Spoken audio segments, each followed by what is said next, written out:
What if Luffy never ate the Gum Gum fruit? Would he still become Pirate King? Or would the entire world of One Piece change forever? Part 1.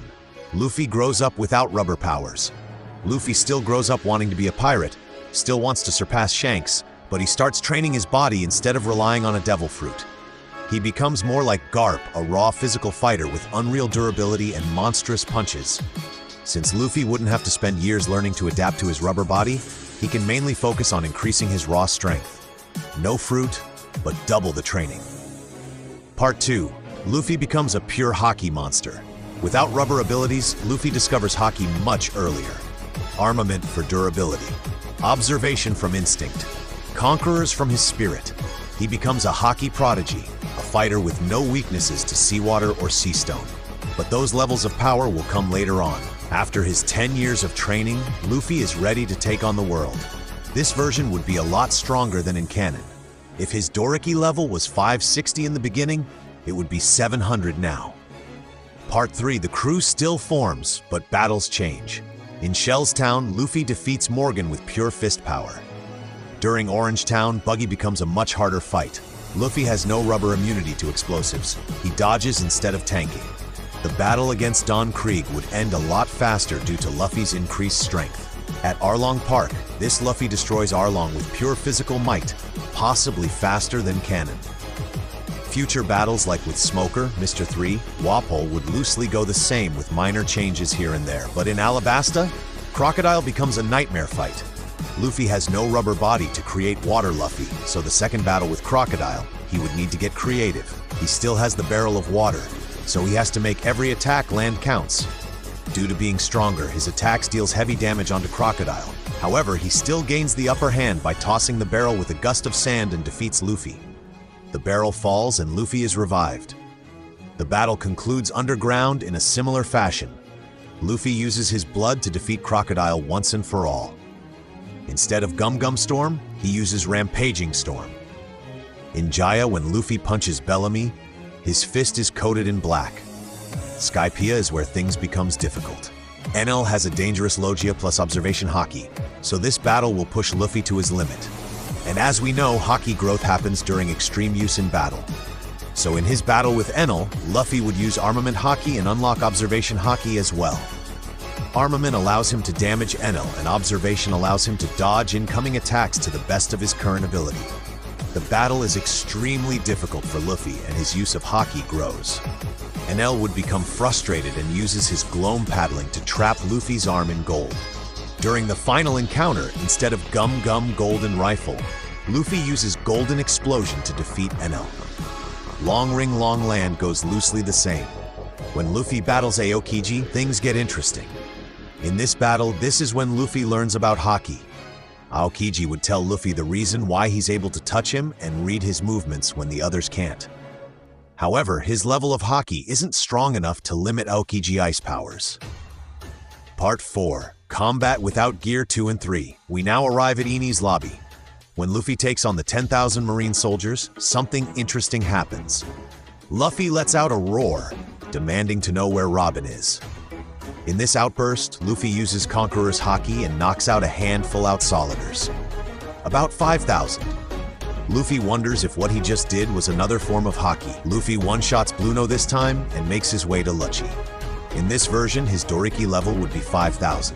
Since his base form is nothing, Lucci transforms and the real battle begins. Zoan Fruit user, pure Haki user. After his battle with Aokiji, Luffy reflected on his previous battles.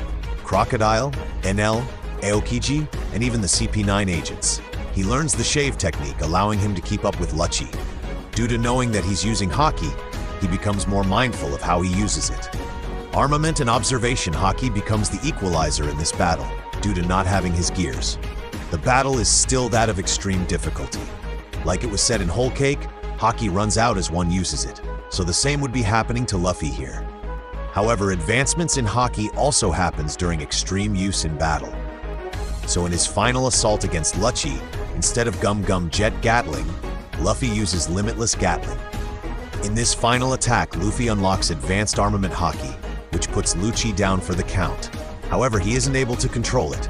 The arcs moving forward would remain loosely the same with no really major changes.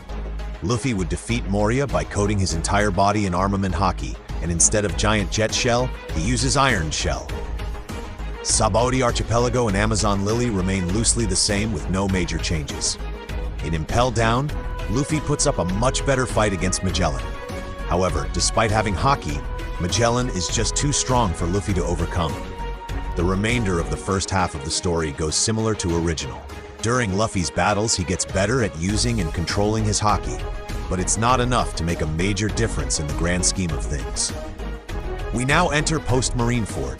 Due to already unlocking armament and observation Haki, Rayleigh doesn't have to spend time teaching it to Luffy.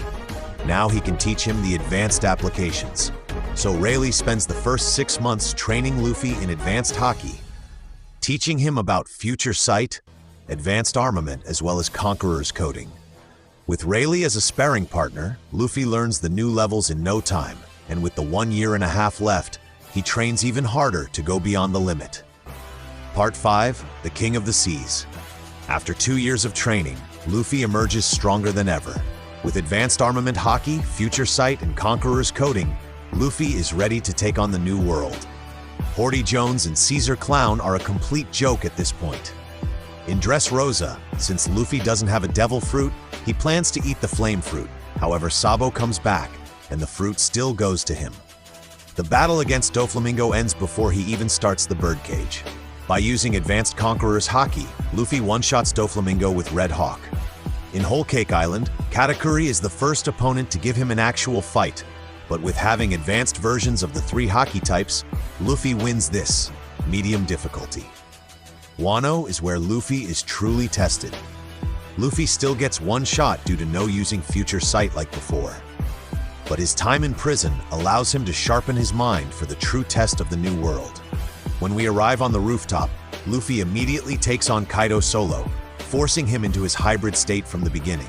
Kid, Law, Zoro, and Killer handle Big Mom and are later brought out of the rooftop.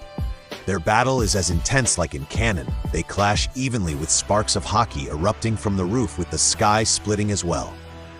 Out of respect to Luffy, Kaido enters his drunken state. With his increase in Haki, Luffy has a lot more ground to cover. The battle is long and intense. With both reaching their limit, they unleash their final attack to end it all.